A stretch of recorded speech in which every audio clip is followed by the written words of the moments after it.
ဘွဲတော်ကြောက်ရောက်တဲ့ပတ်မှာဆိုတော့မြန်မာဘာသာနဲ့ဘယ်လိုဥပ္ပချင်းကိုနေရာပြုလုပ်ပါလဲဖြစ်တော်တဲ့ဘောမှာပြီးတော့ဒီသားစင်တာကိုလည်းအောက်ရောက်တော့ကြိုးဆိုရင်းနဲ့သတ်မှတ်ပြီးတော့လည်းအားရောက်ပြီးတော့ဒီကမင်းတိုင်းနာကိုရတယ်ဆက်ပြီးတော့ပါပဲကျွန်တော်ဒီအပတ်ကျွန်တော်ရွေးချယ်ထားတဲ့နောက်ပတ်တော်ကိုကျွန်တော်ဖတ်ချင်ပါတယ်အဲ့ဒါတော့ဘောရင်သူ့ဩဝါဒဒုတိယဆောင်အခန်းကြီး7အငယ်1ကနေလေးပါပါတယ်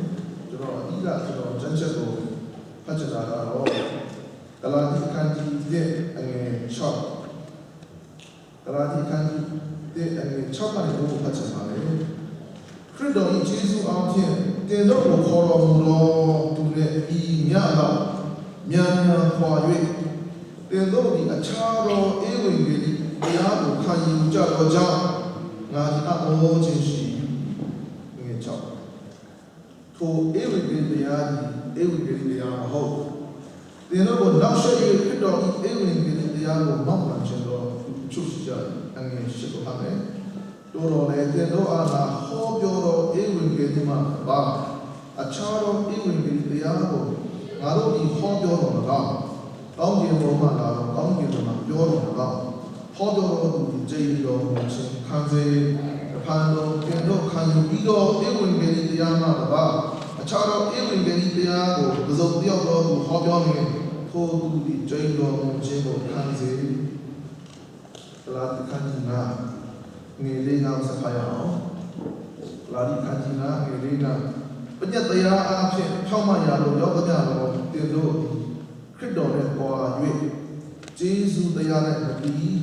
ရွေ့ရောကြတယ်ဂလာတိခန်းကြီးနဲ့အငယ်14-16တင်တို့ဒီယူဒဖြစ်တဲ့ယူဒထုံးတမ်းစင်ကျင့်တဲ့တပါးအမျိုးသားထုံးတမ်းစင်ကျင့်တဲ့တပါးအမျိုးသားတို့ယူဒထုံးစံအတိုင်းကျင့်စေခြင်းကအပေကြောင့်သူတို့ကိုအနိုင်တက်ပြုတယ်ပညာမဲ့တော်ဂလာတိတို့လက်ဝါးကပ်ပိုင်မှာအသေးခံတော်မူသောယေရှုခရစ်တော်ကိုတင်တို့ဒီမျက်မှောက်နဲ့ထင်ရှားစွာပြပြီးဖြစ်၍တမန်တရားကိုနားမထောင်စေခြင်းကတင်တို့ကိုအဘယ်သူ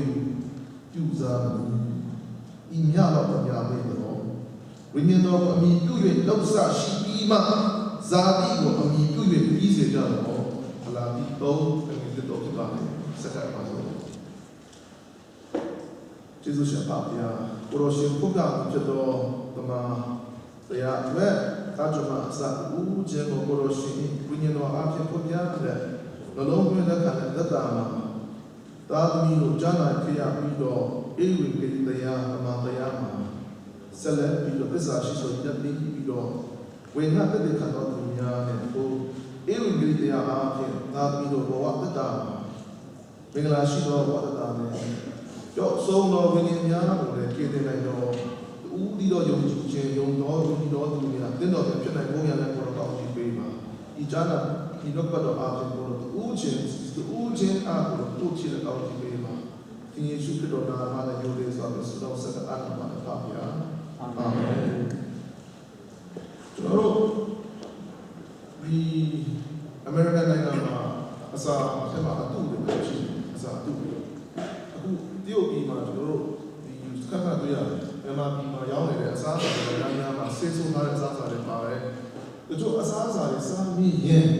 တခါရဲ့သူ့ရဲ့ခန္ဓာနှလုံးတွေတွေးတွေကအစအထက်မှာရှိတဲ့ဥက္ကလိစားတွေကိုပျက်စီးသွားစေတဲ့အရာတွေ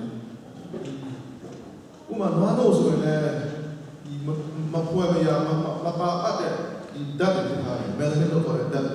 အဲ့ထိထားလိုက်နွားနို့ပို့ပြီးတော့အရသာရှိတယ်ပို့ပြီးခိုင်ခန့်တာလို့အတူတွေဝါတာရှိတယ်အခုအတူတွေအမေရိကန်နိုင်ငံမှာတော့ကျွန်တော်တို့ FDA လို့ခေါ်တဲ့စာဝတ်တွေစားသုံးတဲ့ပြည်သူလူထုတွေရဲ့ကျန်းမာရေးအတွက်သူတို့ကဆက်ဆက်ပြီးမှဒီပြီးမှသူတို့ကြောင်းရှိတယ်။ဒါတော့မှချုပ်ပေးဥပရှိတဲ့အစားအစာတွေပါလာတတ်တယ်။ဒါကြောင့်သူတို့ကအစားအစာရှိရောင်းရဆိုလို့ရှိရင်သူတို့ကအန်ဒီရှိတယ်လို့ဖြစ်နေဆိုလို့ရှိရင်ချင်းတို့ပြန်ပြီး recall လို့ခေါ်တယ်ခေါ်တတ်ပါတယ်။ပြန်ပြီးထုတ်စင်ကလည်းရောင်းနေတဲ့ဟာပြန်ပြီးထုတ်ပြီးတော့စင်ပေါ်ချနေတာရှိတယ်။ယနေ့ခရစ်ယာန်တော်များတကြိမ်တစ်ခါတော့ကြားလာကြရတဲ့ဒီလိုနဲ့တရားကနေ ရွရွောက်ပြန်သွားမှုတွေအဲ့ဒီအိမ်ဝင်ကြီးတရားသမားတရားပေါ်မှာအားမရမှုတွေ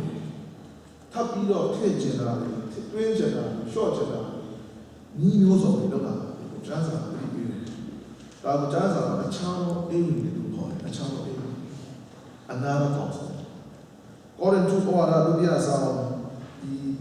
အခန်းကြီး7အငယ်လေးရှိမှာအဲ့ဒါကကျွန်တော်တို့ကိုရေးထားတာကငါတို့မဟောပြောဘူးသေးတော့အိမ်ဝင်ကြီးငါတို့မဟောပြောဘူးသေးတော့အိမ်ဝင်ကြီးငါတို့အခါယူသေးတော့အချောင်းယေရှု another Jesus another gospel another spirit ငါတို့လက်ခံရသေးတယ်အချောင်းဝိညာဉ်ဆိုပြီးတော့ဒီတင်တော့ကိုဖြစ်တော်ဒီဟူတော့လေဦးပြောက်တယ်ကျွန်တော်တို့ကဖြစ်တော်ရဲ့တို့သမီးကြဖြစ်ပါတယ်ဖြစ်တော်နဲ့ဆက်ဖို့မင်းတို့ဖြစ်တော်နဲ့မဆက်ပေးခဲ့တာဖြစ်တယ်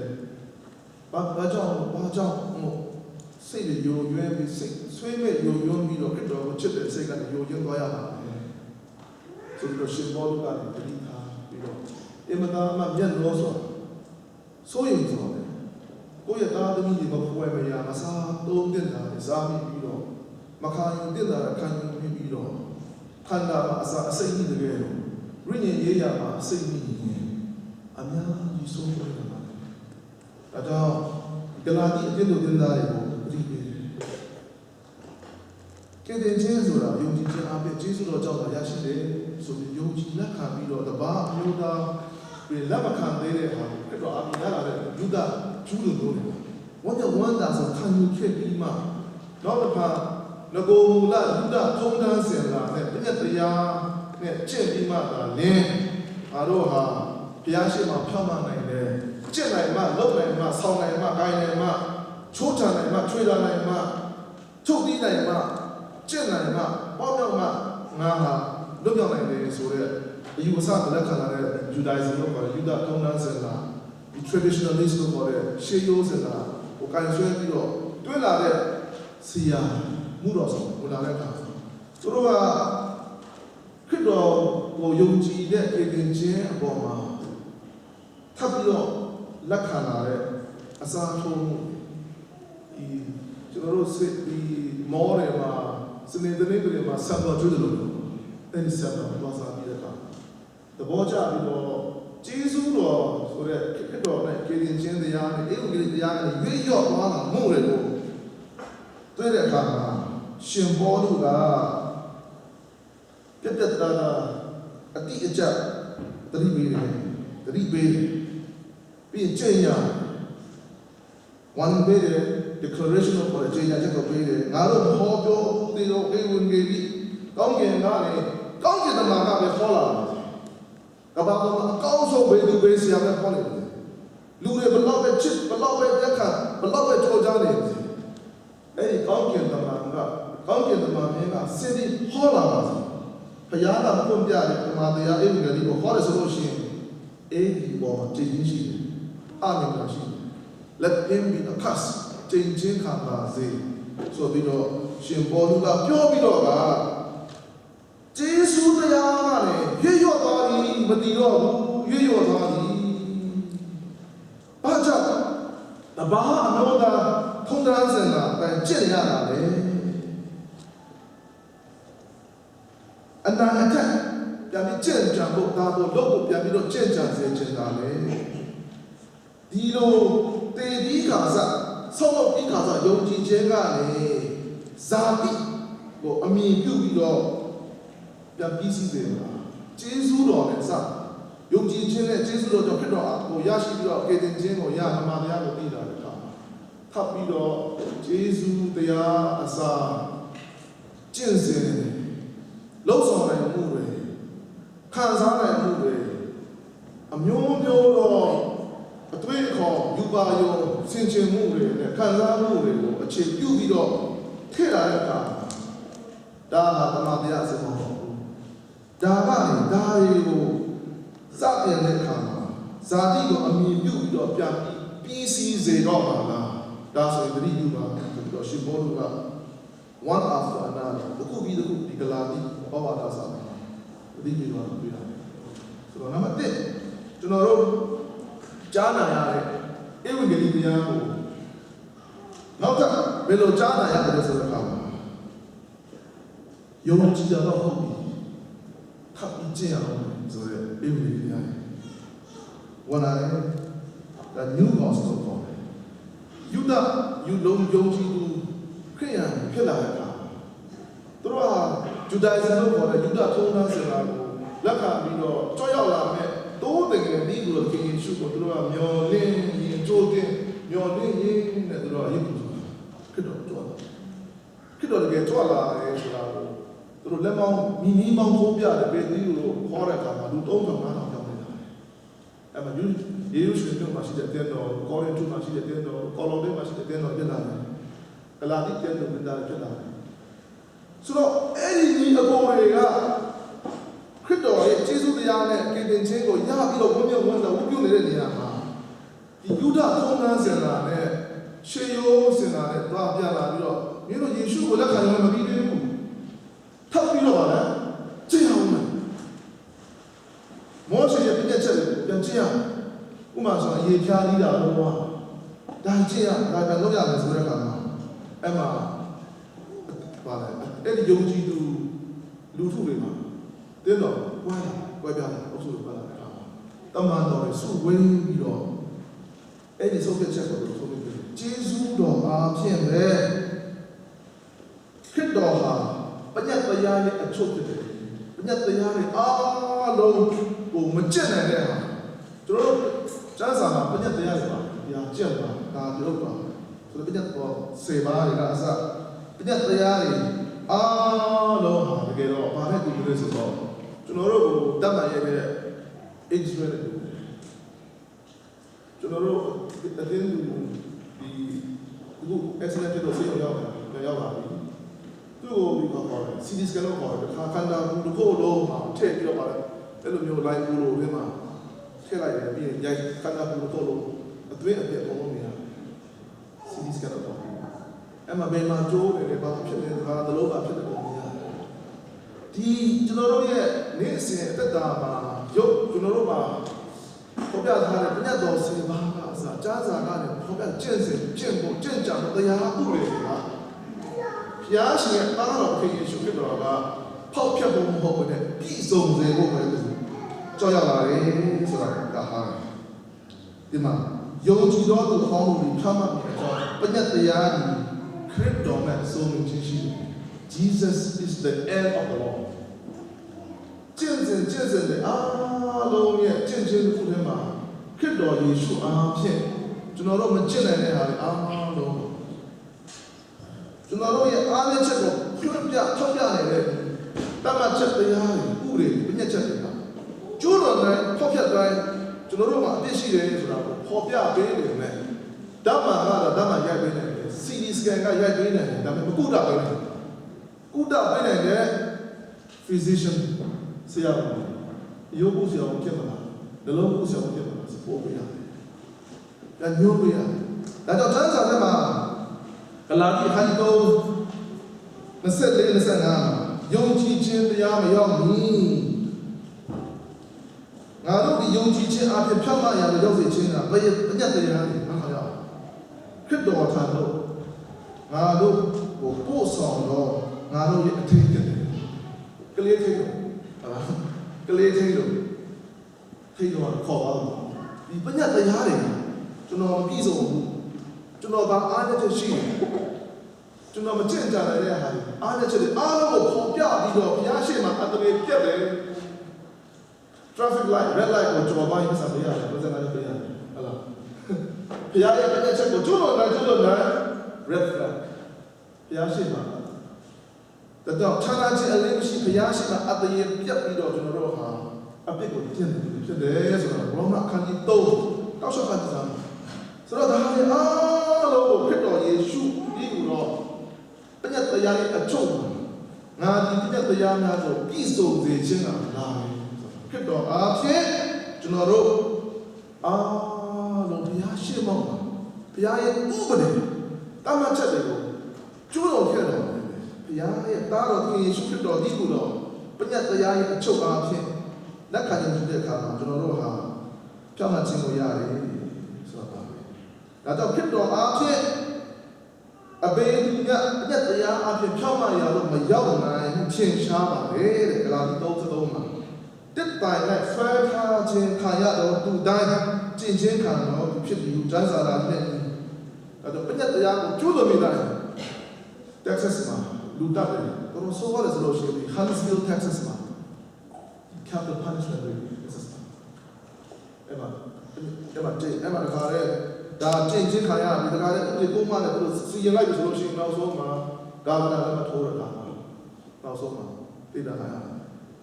ကျွန်တော်တို့ဖျားရှိမှာအသေးပြက်ပြီးတော့ကျင့်ချင်းခံပြီးတော့တစ်ပိုင်မှာဆွဲတိုက်ထားခြင်းခံရတဲ့သူဖြစ်တော့ဖြစ်တော့လည်းပဲကျွန်တော်တို့နေရာမှာခရစ်တော်ကအစားထိုးအသေးခံခြင်းအပြင်ခရစ်တော်ဒီငါတို့အတွက်ကြောင့်ကျင့်ချင်းကိုခံရတော်သူဖြစ်၍ငါတို့ကိုပညာတရား၏ချိန်ချင်းမှာရွေးလို့တော်တချို့တွေမှာပတ်ရှိတယ်ကြာအောင်လာရှိတယ်အင်းအိုင်ရေးပြီးတော့စိန်ပြီးတော့သူတို့ဘာရဲ့အိမ်မှာမြုပ်ထားတယ်ဆိုလို့ရှိရင်ချိန်ချင်းခံရတယ်ရှိတယ်ထက်သားတယ်ဒါလောကရဲ့နတ်ပညာလက်ဆိုးပညာချိန်စာပိုက်တဲ့ရေးထားတဲ့ဟာမြုပ်ထားတာဆွေစဉ်မျိုးဆက်ချိန်ထားတာကျွန်တော်တို့ကဘိုးဘေးဘေးကအစကျွန်တော်တို့ကချိန်ချင်းအမင်္ဂလာနဲ့ချိန်ချင်းခါရတော့သူများဖြစ်ခဲ့ပါတော့လည်းပဲခရစ်တော်ဒီဟူသောဖြောင့်မတ်ခြင်းပညာတရားအားလုံးရဲ့အချုပ်ပြည့်စုံခြင်းမင်္ဂလာချိန်ချင်းမင်္ဂလာအမင်္ဂလာကိုမင်္ဂလာတရားနဲ့လုံးမိုးပြီးတော့ကျွန်တော်တို့ကိုခရစ်တော်အသွေးတော်ချိန်ချင်းကရွေးတော်ဖြစ်ပြီးတော့ဖြစ်တယ်ဆိုတာကျမ်းစာဟောပြတာဒီလိုလက်ခံယုံကြည်ထားတဲ့ညီကိုတွေကိုထပ်ပြီးတော့ကြက်ပါဦးဆိုတာပြောတယ်ပြောလာတဲ့အခါမှာရှင်ဘောတို့ကဒီလိုအေဝံဂေလိဟာခရစ်တော်ကလာအေဝံဂေလိကိုအထောက်အပံ့ဒီနေ့ကျွန်တော်တို့ဒီမှာမဲ့ဖွင့်ကြည့်တော့ Facebook မှာဖွင့်ကြည့်တာဆိုတော့များများကျွန်တော်မြန်မာလိုလည်းကျွန်တော်ဘာသာမရှိဘယ်သူပြောမှာမဟုတ်ပါကျွန်တော်မဆိုမဟုတ်ပါလောကပတ်တော်မြန်မာတရားအတိုင်းကဲတင်ခြင်းတရားကျွန်တော်တို့အပြစ်ကြောင့်ကျမ်းစာလာတဲ့ဖြစ်တော်ဟာဒါဝကတဲ့မှာသိထားတယ်။သုံးရင်းနဲ့ထားတော့ပါဆိုတဲ့ဒီကျင့်ခြင်းကလွတ်မြောက်ခြင်းဆိုတာမဟုတ်ပဲနဲ့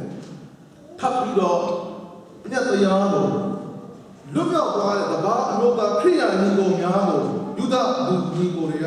ငါတို့ကိုတန်ကျင့်ရမယ်ဆိုပြီးတော့ဒီကျင့်ခြင်းမောရှေရဲ့ပညာတရားဟာတဘိုးတဲ့ပြန်ပြီးတော့ခံခြင်းကိုမပြုတ်ပါနဲ့ဆိုပြီးတော့အတိအလင်းတတိပေးတာဒါတော့ဒီနေ့ကျွန်တော်တို့ခရစ်တော်နဲ့ယုံကြည်ပြီးသားအားမီးဖြစ်တယ်ဆိုလို့ရှိရင်ကျင့်ကြရတယ်ပေါ့ဘုရားတရားကိုကျင့်စရာမလိုတော့ဘူးလားဘုရားတရားထဲမှာညီကိုတင်ပြီးဘုရားကထာဝရဘုရားကိုတင်ပြီးစိတ်နှလုံးနဲ့အကျွေးနဲ့ဖြစ်ပါတင်ညီကိုပါလေဖြစ်တာဘုရားတရားအချုပ်ဖြစ်တယ်ကိုယ့်ရဲ့ညီကိုတယောက်ကိုယ်နဲ့စကားမတူတဲ့လူတယောက်ကိုယ်နဲ့ယဉ်ကျေးမှုမတူတဲ့လူတယောက်ကိုယ်နဲ့အတွေ့အခေါ်အစစ်အတားမတူညီတဲ့လူတယောက်ချစ်တယ်ဘုရားကခရစ်တော်အားဖြင့်တက်တာပေးတဲ့အခါမှာသူတို့ချစ်ဖို့ကိုသူတင်တဲ့ပြုစေလို့အရာကိုသူတို့ဘာနဲ့ပြုပါဆိုတဲ့ညချက်ဒီချစ်ချင်းမြတ်တာဒီပညာချက်ခရစ်တော်ဒီလိုမြတ်တာကျွန်တော်တို့ဆက်ရှောက်ဖို့နဲ့ကျွန်တော်ပဲလို့အသက်ရှင်လူတယောက်ကိုချစ်တယ်ဆိုလို့ရှိရင်ဘယ်လိုကြင်ကြံကျွန်တော်ဘယ်လိုကြင်ကြံပြီးတော့တက်တာကျွန်တော်ထိမ့်ပြီးတော့အသက်ရှင်တယ်ဆိုတဲ့ဟာဟိုခရစ်တော်ဘုရားကဘယ်လိုရှိလဲဆိုတော့ဘုရားနံပါတ်1ဧဝံဂေလိတရားမဟုတ်တဲ့ဧဝံဂေလိတရားခုနကကိုကျင့်တရားကိုအမိပြုတာတဲ့ဧဝံဂေလိတရားနောက်ထပ်ကိုကျင့်နောက်ထပ်ခုကအကျင့်တရားကိုကျင့်တရားပြီးဝါစာရှိရအောင်ပဲတဲ့အဲ့ဒါလည်းတော့ကျမ်းစာထဲမှာတကယ်ရှုပ်တော့တရားစကားတဲ့လူငယ်တယောက်ရှိတယ်။ပတ်စံရှိတယ်၊ရွှေရှိတယ်၊ငွေရှိတယ်၊ဂုဏ်ရှိတယ်။ကျမ်းစာမှာပြကိုဖတ်တယ်။ဒီမိဘကိုယုံတယ်၊စေဖို့လို့ကိုဝေးတယ်။အကုန်ပြီးဆုံးတယ်။သူရဲ့မင်းတို့တဲ့ပုံနဲ့ရှုစီတယ်။ကိုရောဘုရားထာဝရတက်ကိုရအောင်။ကဲတင်ခြင်းကိုရအောင်။အပြစ်ကိုလွတ်ဖို့ကျွန်တော်ဘာလို့ရအောင်လဲ။ဘာလို့ရအောင်။ဘာကြည့်ရအောင်။တိုက်ကွက်တယ်ကျင်းကွက်တယ်ကောင်းကောင်းပြီးသွားတယ်အကွက်တယ်လေကျင်းစတယ်ဒီစီဥစ္စာကိုရောက်ငါတော့လိုက်စီးတော့ပြေးလိုက်တဲ့အခါမှာဘယ်လိုလဲအဲ့တော့ခရစ်တော်ဘုရားက ပတ်စံရှိတဲ့လူတွေကအဲ့ဒါပေါက်ထဲမှာကလပ်ကလပ်ဘုံဘုံတော့ဝယ်ဒါမဲ့ပတ်စံရှိတဲ့လူကဘုံနဲ့ဘူးဆိုတာဒီကြမ်းချက်ကိုလူတို့ကပတ်စံရှိတဲ့လူတွေကဥစ္စာကြောက်ရတဲ့လူတွေကနေသွားမယ်ဆိုတဲ့ဟာပေါ်လို့ရှိတယ်ဒါကြောင့်မျက်စိရရတာဆိုတော့ဟိုအိန္ဒိယနဲ့ဟိန္ဒူစာဒူတွေ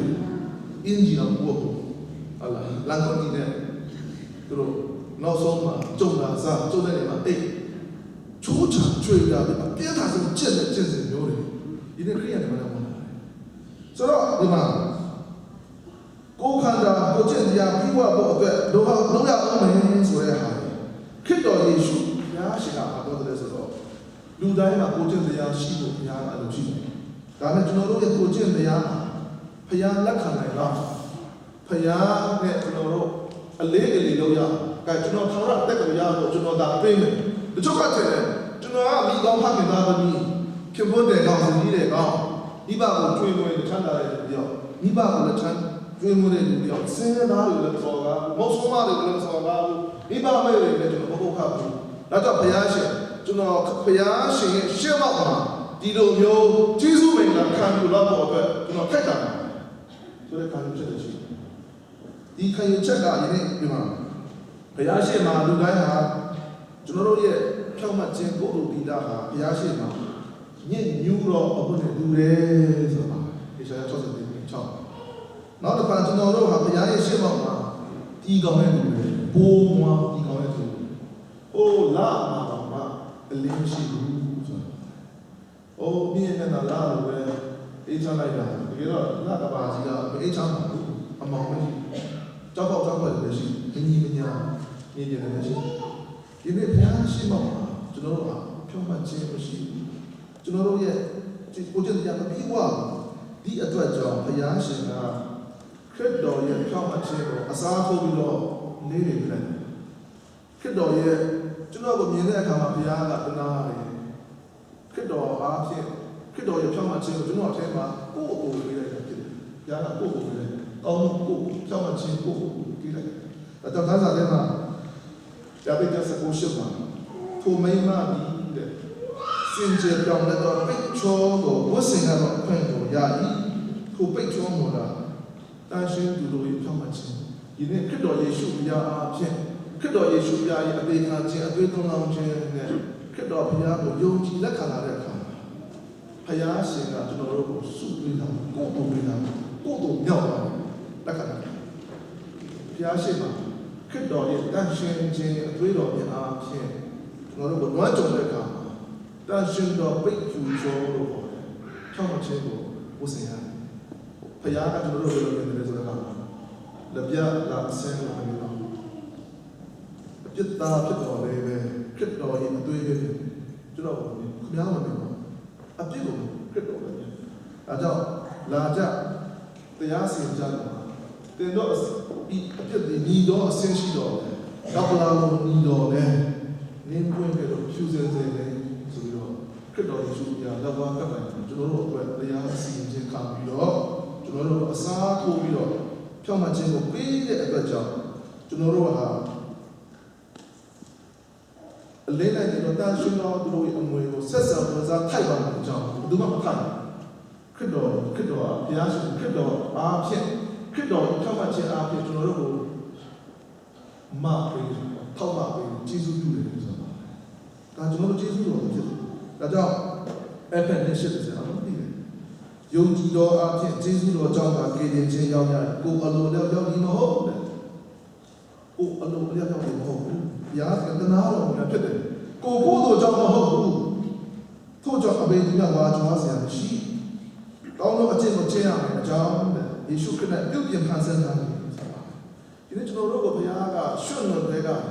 ပျက်စီးတဲ့နေရာကနေဘုရားရှိမှမချင်းချင်းအမင်္ဂလာနဲ့တို့အဘဒါမှာဆင်းရဲချွတ်ချုံကြတဲ့ဖြောင့်မခြင်းဥဆောင်ရှိတဲ့လူဖြစ်တော်လေပဲဘုရားကကျွန်တော်တို့ကိုသူ့ရဲ့တားတော်ယေရှုခရစ်တော်ဟာဖြစ်ဝတ်ဆောင်ကားတော်ယေရှုဒီလိုတော့ဖြောင့်မခြင်းနဲ့ကျွန်တော်တို့ကိုအတိတ်ကလွှမ်းခြုံပေးပြီးတော့ကျွန်တော်တို့ကိုနေရာတစ်ကိုပေးထားတယ်ထူမနေရာတစ်ပါကျင့်တယ်ကို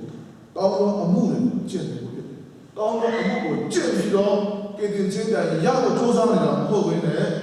ကျေးဇူးတင်ခြင်းဥပကာစိတ်အလိုအလျောက်အတွင်းထဲကနေကြောင်းနေတဲ့အခါမှာခရစ်တော်ရဲ့ဝိညာဉ်တရားအတွင်းထဲမှာရှိလာတဲ့အခါမှာစက်အတစ်အင်ဂျင်အတစ်လို့ခေါ်တယ်ကျွန်တော်တို့ရဲ့ system ကြောင်းဘုရားရှိခိုးအတွင်းဝိညာဉ်အားဖြင့်ပြုပြင်ပြောင်းလဲမှုနဲ့ကျွန်တော်တို့အလိုအလျောက်ကျင့်ကြံအောင်းမွန်သောသက်တာအားဖြင့်ဘုန်းတော်ရှင်ရှားဖို့အတွက်ကြိုးစားတယ်ဥပမာဆိုလို့ရှိရင်ဇာကိမြင့်အိမ်မှာဒီပြည့်နေရလာသေးတယ်ဆိုတဲ့အခါမှာခရစ်တော်ယေရှုပြန်ပြည့်တဲ့အခါဇာကိကဒုမဒုမကောမြင့်သူများစီကိုဟာတယ်သူများစီအတင်းအဓမ္မနဲ့ထုတ်ခါတာပြန်ပြီးလို့ပြောအိုတော့အစလေးစက္ကန့်ပြီးဘုရားရှိဖြောက်မှလာတဲ့အခါဘုရားအားဖြင့်ဖြောက်မှခြင်းရတဲ့သားသမီးတိုင်းလူတွေနဲ့ဖြောက်မှလာလူတွေနဲ့မှန်တာကိုဆက်ဆံမိသားစုမှာညီကိုချင်းမောင်နှမချင်းဒီနေ့မရဆက်ဆံတဲ့နေရာလုပ်ငန်းရှင်တဲ့အလုပ်သမားတွေလုပ်ငန်းရှင်တဲ့ကိုယ့်ရဲ့လုပ်ငန်းအလုပ်လုပ်တဲ့ဒီအုပ်ချုပ်တဲ့ပြည်သူလူထုနဲ့ပြည်သူပြည်သားတွေကဆိုကျွန်တော်တို့ဟာတူဦးနဲ့တူဦးမှာခရစ်တော်ရဲ့အတွင်းအကြောင်းရင်းချင်းအားဖြင့်ကျွန်တော်တို့ဟာမှန်ကန်တဲ့ဖြောင့်မတ်ခြင်းနဲ့ကျွန်တော်တို့ကဆက်ဆံကောင်းကြီးပေးတို့ကြည့်မဆာမှုနဲ့အသက်ရှင်လာတာဖြစ်တယ်ဆိုတော့ကျင့်လည်ရမည်အကြောင်းတောင်းတော့အကျင့်မှာကျင့်လည်ရမည်အကြောင်းဘုရားသခင်ငါတို့ပြင်ဆင်နေပြီဆိုတော့ဒါကြောင့်ဒီနေ့ဧဝံဂေလိဆရာတရားအချို့တွေဘယ်လိုပြောင်းလာလဲဆိုတော့ဟုတ်ပြီယေရှုကိုပြောတာဟုတ်ဒါမဲ့ပါထပ်ပြီးကျင့်တယ်နေတဲ့တမန်တရားမှာကျင့်နေရကျမ်းစာအုပ်လုံးအလွတ်ရတယ်ဟုတ်လားတိတ်အိမ်နဲ့တရားမအိမ်နဲ့ဘိုးဘိုးလည်းကမှမချမ်းမရင်ကြတယ်အဲ့ဘုံလုံးလုံးကြားတယ်ငါဒီဖြစ်တဲ့အိမ်နဲ့မစားနဲ့ချိုးချွေတာကျင့်ကြကျေးဇူးတော်ကြောင့်ပြင်ခြင်းရရှိထားတဲ့တက်တာကိုတစ်ဖန်ပြန်လဲပြကျင့်ကြခိုင်းတဲ့ကျင့်ကြမှုတွေပြန်ပြီးခေါ်လာယေရှုရဲ့ပြင်ခြင်းအဖို့အခါလောက်မြတ်ထဖြစ်ရအောင်လေဆိုတာခုနခရစ်တော်လောက်ပေါ်လာတဲ့မင်းကတော့တော့ပု္ပ္ပာမင်းကတော့တော့ဒီထောင်ရအသက်ကိုရမဘာလို့ရမလဲဆိုတဲ့အခါမှာဒီလုံချင်တာလောက်တော့ဟုတ်ဆိုတဲ့အခါမလုပ်ဘူးအဲ့ဒါဆိုဘယ်သူကပြင်ခြင်းရမှာတော့ဘယ်သူကမကဲ့ချင်ရမှာလဲဘယ်သူကမလုပ်နိုင်လဲဘယ်သူကမကဲ့ချင်ရမှာလဲထောက်ရအတက်ရမှာလဲဆိုတော့ခရစ်တော်ကပြောတာလူမတတ်နိုင်တော့အမှုကိုဘုရားခင်တတ်နိုင်ကဲ့တင်ခြင်းအမှုဆိုဘုရားရဲ့ဖြစ်ကဲ့တင်ခြင်းဆိုတာလူကလည်းကိုယ်ကဲ့တင်တာမဟုတ်ပါဘူးဘုရားကလည်းမကဲ့ချွတ်တာလို့ပြောတယ်ဒါတော့ယေရှုအပြစ်မကဲ့လို့ကဲ့ချွတ်တော့အရှင်းအပြစ်ကိုချွတ်ပြီးတော့ကျွန်တော်တို့ဒီမှာစာများပြီးတော့စာပေတဲ့အရှင်အမန်လာတို့ခေါ်ဖြစ်တယ်ဒါကြောင့်ကျွန်တော်တို့ဆက်လက်ပြီးတော့တက်တာဒီထားကြရအောင်တချို့ကပြောတယ်အမောင်ထဲမှာအန်ချစ်ဝါခဲပါတော့မှာစားတော့တယ်အန်ချစ်ပြီးတော့သွားတဲ့အာကိုချစ်ပြီးတော့နောက်ဆုံးအမောင်ထဲမှာပြစ်ချင်ရမယ်တော့ကိုကမချစ်နိုင်ထပ်ပြီးတော့မကောင်းတဲ့နိုင်ထပ်ပြီးတော့တမန်တော်မှာဆက်ပြီးမကျင့်နေနိုင်ဘူး။အင်းလားကျွန်တော်မဖြောင်းနိုင်ဘူးဆိုလို့ရှိရင်ကျွန်တော်ကြာခဲ့ရလိမ့်မယ်။အရေးထဲမှာရောက်သွားလိမ့်မယ်။ဆိုတဲ့တွင်တင်ခြင်းဝင်ခရစ်တော်ဘုရားကိုဘုရားပေးတဲ့ဖြောင်းမှခြင်းဘုဆိုတာချွတ်လို့မရဘူး။ဘုရားကပေးတဲ့ဖြောင်းမှခြင်းကအမြဲဖြောင်းမှတယ်။ရတော့ပြည့်ပြည့်ဖြောင်းမှခြင်းဘုရားရှိခိုးဖြောင်းမှတယ်။ခရစ်တော်ဆိုတဲ့ဖြောင်းမှခြင်းကိုဘုရားထားတယ်ဆိုလို့ရှိရင်ဘာအရာမှမဆိုနိုင်ဒါကြောင့်ကိုယ့်ရဲ့နေစဉ်အတ္တမှာဖြစ်တော့တွန်းခဲ့တဲ့အတွေးတော်ဝန်ခံပြီးတော့စေကြိုးပဲလို့ဝန်ချတချို့ကပြောဖြစ်တော့ခါရပြီဆိုလို့ရှိရင်တောက်ပါစားတော့မဟုတ်ဘူးတခါတည်းဦးရပြီဆိုတော့ပြောတယ်ဟုတ်ငါတို့လည်းအတိမရှိဘူးဆိုလို့ရှိရင်အမေနာမရှိဘူးတမန်တရားမရှိဘူးအဲ့တို့ဒီဖြစ်တော့လိုက်ကျွန်တော်တို့အတွက်အစားတော့ဒေခါတော့ခရစ်တော်ယေရှုကြီးပြောတော့အသေးတော့ဒါကထားမြောက်ပြီးတော့ကျွန်တော်တို့အတွက်ဆက်လက်ပြီးတော့ဘုရားရှိခိုးရှောက်လဲချက်ပေးသူကွယ်ကစောင့်ရှောက်ပေးနေတဲ့အရှင်ယေရှုခရစ်တော်ရှေ့၌နေချပြီးတော့ကျွန်တော်တို့နေ့အစဉ်အသက်တာမှာဘုရားပေးတဲ့ခရစ်တော်ပေးတဲ့ကောင်းမှုကိုယ်ကိုလုံးဝလက်ခံပြီးတော့အဲ့ဒီကောင်းမှုကိုယ်ကိုဖြောင့်မတ်ခြင်းကိုထပ်ပြီးတော့အစွန်းအချင်းမခံရအောင်စေဖို့ဝန်ခံဖို့နေချဖို့ ဆိုတာကိုကျွန်တော်သိထားရအောင်နောက်နံပါတ်3အေဝံဂေလိတရားကိုကျွန်တော်ပြောချင်တယ်အဲ့ဒါကလည်းဆိုတော့အမျိုးမျိုးသောခံစားချက်ရှိရမယ်ယူပါယုံရှိတာအခြားသောဘာသာစကားပြောပါရအောင်ခရစ်တော်ယေရှုကိုယုံတာခရစ်တော်ယေရှုကိုယုံတာဘယ်လိုဖြစ်နေလဲဆိုတာကကျွန်တော်တို့ခဲ့တဲ့ဧပြီလမှာယုံခဲ့တယ်အခုဆိုဒီဇင်ဘာရောက်တယ်ထပ်ပြီးချုပ်တော့ထပ်ပြီးတော့ pray hard ဟလာ do hard pray hard စုတော်မှာပို့စားပါအောင်ကြင်ကြံပါအောင်နောက်ဆုံးစကားအမျိုးမျိုးပေါ်တာအောင်လည်းလုပ်ပါအောင်အဲ့ဒါဆိုလို့ရှိရင်ပါလေခင်ဗျာကြည့်ကြည့်ရတယ်တန်းချက်တော့လည်းသုံးစားရတာရှိဒီကောလောအခါကြီးတဲ့အငယ်73မှာတင်တို့ဒီမှာကေတင်တော်ချင်းအကြောင်းနဲ့ရှင်တော်ဧဝံဂေလိတရားဤဟူသောတမန်တရားကိုကြားနာရ၍ကြားနာရ၍ဂတိတော်ရှင်ပြီးတော့တာရှင်တော်ဝိညာဉ်တော်စိတ်ခံရကြတယ်ကြားနာရ၍ကြားနာပြီးမှမဟုတ်ဘူးနဲ့ကြားနာယုံကြည်တာကတပတ်တရက်အခုထပ်ပြီးတော့ယုံကြည်ပြီးထပ်ပြီးတော့စောင့်ကြည့်ရမှာကတစ်ချက်ထပ်ပြီးတော့ဝိညာဉ်တောင်းဖို့ဝိညာဉ်ကြွလာဖို့ဝိညာဉ်ကိုခေါ်ဖို့ဒုထောက်ပြီးတော့စကားအမျိုးသားလာအောင်ကျင့်ဖို့ကြားစာလာတဲ့နာ very plain statement ဒီယေရှုခရစ်တော်ကိုယုံကြည်လက်ခံတာနဲ့ကျွန်တော်တို့နာမည်စင်းကိုဘုရားရှင်ကောင်းကင်မှာဒီလိုလာပြီးတော့ဖြစ်တယ်ဆက်ပြလို့မရဒါပေမဲ့ကျွန်တော်တို့တမန်တရားမှာကျင့်လေဖို့အတွက်ယေရှုခရစ်တော်ကိုယုံကြည်လက်ခံတာနဲ့တာရှင်တော်ဝိညာဉ်တော်ကကျွန်တော်တို့စီမှာကျွန်တော်တို့ကိုသိခါကျွန်တော်ကိုစေကြောဝိညာဉ်တော်တွန်းလောင်းလို့ခေါ်တယ်အဲ့ဒါအခန်းကြီး9အဆက်ရှိတိတုအခန်းကြီးနဲ့အငယ်7ကျွန်တော်တို့မှာကြွယ်ဝဆိုဝိညာဉ်တော်တွန်းလောင်းပြီးတော့ကျွန်တော်တို့ထဲမှာပါလဲကြီးမွန်းတယ်အဲ့ကျွန်တော်တို့ဝိညာဉ်တော်ဖျားဖို့ဝိညာဉ်တော်ကြွလာလို့ခေါ်ရမှာကျမ်းစာထဲမှာကျင့်ဝတ်ထားတာအခါယေရှုခရစ်တော်ကိုလက်ခံတဲ့နေ့ကျင့်ဝတ်ထားတာအဲ့ဒီယေရှုခရစ်တော်ဘုရားအားဖြင့်ကြောက်ရပါတယ်ဝိညာဉ်တော်တင်တော့ကိုလမ်းပြမယ်ပို့ဆောင်မယ်တွန်းတင်မယ်တမန်တရားကိုမြင်လာဖို့မှာတင်တော့ကိုလမ်းပြမယ်ပို့ဆောင်မယ်ဒါကိုလက်ခံကွန်ပျူတာကျွန်တော်တို့ဆက်မရှိတဲ့ဝိညာဉ်ကိုကျွန်တော်ကွန်ပျူတာဆိုလို့ရှိရင်ခရစ်တော်ရဲ့ဝိညာဉ်ကိုကျွန်တော်ကွန်ပျူတာဆိုလို့ရှိရင်ဇာတိကိုမှာရောပါဝိညာဉ်ကိုကွန်ပျူတာခရစ်တော်ရဲ့ဝိညာဉ်ဟာဒီတော့မှရှိတယ်ဆိုလို့ရှိရင်ခရစ်တော်ကိုထပ်တော့ဆိုတဲ့ဝိညာဉ်တင်တော့ကိုလည်းပါလေအပြစ်ဇာတိကထပ်ရောက်ပြီးတော့အတိတ်တော့အသက်တာမှာနေစအောင်လို့ဆိုအသက်ရှင်ဖို့အတွက်ခွန်အားပေးမှဖြစ်တယ်ဆိုတာကိုရေးသားထားပြီးသားဖြစ်တယ်။ဒါကြောင့်ကျွန်တော်တို့အခြားသောဘာသာစကားမျိုးပြောလာဖို့ဒီမဲ့လက္ခဏာတွေရလာဖို့ထပ်ပြီးတော့သုတောင်းခံစားချက်ရလာမှဆိုတာဒါဆိုရင်ယေရှုကိုယုံလာတဲ့ခင်ဗျာခံစားရသည်ဖြစ်စေမခံစားရသည်ဖြစ်စေကျွန်တော်ယေရှုကိုယုံတဲ့ကမ္ဘာချက်ချင်းချွေးပြီးချွေးပေါက်တွေထားပြီးတော့ဟာကြတဲ့ထားလိုက်တာထားရဲဆိုတာဒီလိုညီကိုရှိတယ်မရှိဘူးဒီလိုညီကိုလည်းလည်းကြားချင်မှကြားလိုက်ကြမယ် facts ဒါကကျမ်းစာထဲမှာရောမခန်းကြီး30မှာယေရှုခရစ်တော်ဆိုတဲ့ကျွန်တော်တို့တမန်တော်ဝိညာဉ်ကြီးအေဝံဂေလိတရားကိုကြားလာပြီးတော့ယုံကြည်ရမှာနှုတ်နဲ့ဝန်ခံတဲ့အခါမှာပထနာပြုပြီးတော့ခေါ်တဲ့အခါမှာကိတ္တကျေရတယ်ပါတယ်ကျမ်းစာထဲမှာဆိုတော့ကျွန်တော်တို့ပြောချင်တာတွေကယနေ့တတိထားဖို့ကကျွန်တော်ခရစ်တော်ကိုရတယ်ပြောတယ်ဘောင်းနဲ့ကတော့ပြောတာတော့ဒီရေဘောဘောင်းနဲ့ဒီဘောကျွန်တော်မှတစ်ခါတည်းနဲ့ရေနဲ့မကြသေးပါလားရှေ့မှာလည်းစတောင်းနဲ့တစ်ခါတည်းပါလဲစတောင်းနဲ့တစ်ခါတည်းပါလဲဝယုံလို့ပါလဲလေးကြတာမျိုးတွေ slave of the Holy Spirit ဒါကမှကျွန်တော်မြင်နေပါလားဒီအဲ့တော့ကျွန်တော်တို့ church ကတော့ဒီတဲ့တော့တစ်ခါမှလည်းဝိညာဉ်တော်ဆက်လာတွေ့သေးဘူး no အထက်မှာကျင်းနေတာဒါစိတ်ခါတချို့ဆိုအမေရိကန်နိုင်ငံကိုလာဖို့ဗီဇာရတဲ့အခါဝမ်းသာကျွန်တော်ထပ်သွားလို့ရှိတယ်ကျွန်တော်ဆိုရင်1990ကမတ်လ23ရက်မှာဗီဇာရတဲ့အခါမှာတက်တော့ပြောဒီမဲ့တော့စားတချို့ဖြစ်တော့ရတဲ့ကောင်ဝမ်းသာလို့ရှိမပြောဘူးရှိဒါပေမဲ့ဒီဝမ်းမြောက်ခြင်းကိုမငြိမ်းစေဘူးကြီးကျွန်တော်ဖြစ်တော့လည်းတွေ့နေတက်တာကျွန်တော်ဆင်ခြင်ပြီးအမြင်နဲ့ဝမ်းမြောက်ရွှင်လန်းဖို့စက်တော့ဒါတော့ဒီ fact လို့ခေါ်တဲ့တမန်တရားမှုကိုခံစားချက် feeling လို့ခေါ်ရတယ်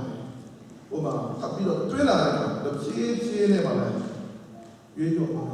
ဆိုတော့ဒီသားစေခြင်းနဲ့ဆိုတော့ဒါကဘုရားကဖြစ်တယ်ဒါကျွန်တော်ခုကပါလေကျွန်တော်ချိန်နောက်အိမ်ကြီးတရားတော်ပါဆိုတော့အခြားသောအိမ်ကြီးတွေကလူမှုရေးဖူလုံတဲ့ကျေဝပြည့်စုံမှုအခြေပြုတဲ့အိမ်ကြီး social gospel prosperity gospel ဟာကျမ်းစာမှာရေးထားတဲ့ဆရာကဆက်ကျွန်တော်ဖတ်ကြည့်သားပါလို့အချင်းချင်းဒီစိတ်နှလုံးကြီးကောင်းစားတဲ့ကဲလို့တင်းဒီအရာ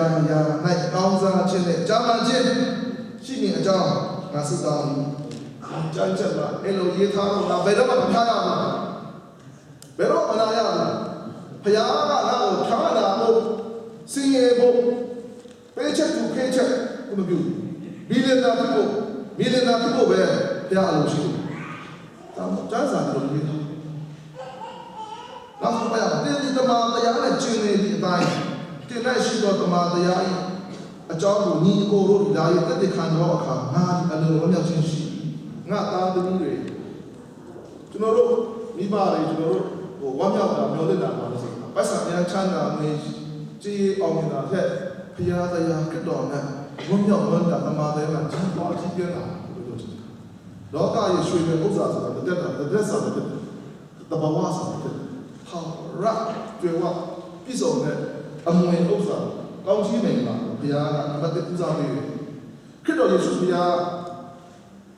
ဘုရားဆောင်ဖို့အချိန်မှာတောဟဲကိုဆန္ဒနာကသူ့ကိုဖျားရောက်ပြီးဆောင်တဲ့အခါနံပါတ်1ရွှေငွေနဲ့ဖျားရောက်အဲ့ဒါဘုရားဆောင်တဲ့တေကျိုးစားတာအကုန်လုံးရပိုင်းနိုင်တယ်ရအုပ်ချုပ်ခွင့်ပေးဘယ်ရင်ဖြစ်စေဂုံထူးပေးရာထူးပေးဒီနေရာနဲ့ခုံကြစားမှာမြတ်ဘုရားသားဟုတ်လားဘုရားသားဆိုလို့ရှိရင်မြေကြီးပေါ်မှာမကြရဘူးလေဝိညာဉ်ဘုရားဟိုအောက်မြေမှာလည်းကေမှာပေါ့အမဲလည်းကြားလိုက်မှာပေါ့ပိုက်စားတယ်မဟုတ်လားစားစားမှာဆင်းရဲတယ်မဟုတ်လားလောက်စားမှာအောင်ရမယ်လူဒီအစာအားဖြင့်တက်ရှိနေမဟုတ်မဟုတ်အားဖြင့်ဘုရားရဲ့နှုတ်တော်တဲ့စကားကိုတက်ရှိနေမာနကိုဘုရားကတော့ဘုရားကိုစုံစမ်းတာယနေ့ကျွန်တော်တို့ခရစ်တော်ဘုရားကိုယုံကြည်လက်ခံတာနဲ့အနာရောဂါကျင်းပြီးတော့အရာခတ်သိမ်းမှာကျမ်းမာချမ်းသာကြွယ်ဝပြီးတော့မြဲတာအောင်ရပြီဆိုတာလည်းမြဲတာအမကြောက်ပါနဲ့ငါလောကမှာဒီလိုနဲ့မှသူရှိတယ်ဒန်ယေလကျမ်းမာချမ်းသာစ조사ပြီးတော့တခါတည်းရာထူးကြီးတဲ့ပုဂ္ဂိုလ်ဖြစ်လာလို့သူစ조사ခဲ့ဘုရားရဲ့အခွင့်အာဏာနဲ့ဘုရားကိုနေရာပေးတဲ့နေရာမှာသူကသစ္စာရှိတယ်ဒုမထောက်တယ်ရုပ်ကိုပို့တယ်ယောဘစင်ရဲ့ချင်းကိုသူရွေးခဲ့ပါစင်ရဲ့ချင်းကိုကြုံတဲ့အခါမှာသစ္စာရှိတယ်တမန်တော်များခရစ်တော်ကိုညှင်းပယ်ပါဒုထောက်ငါ့ကိုပို့ပဲငါ့ကိုပဲရောမစီဇာကိုပို့ပဲဒုထောက်ခဲ့တယ်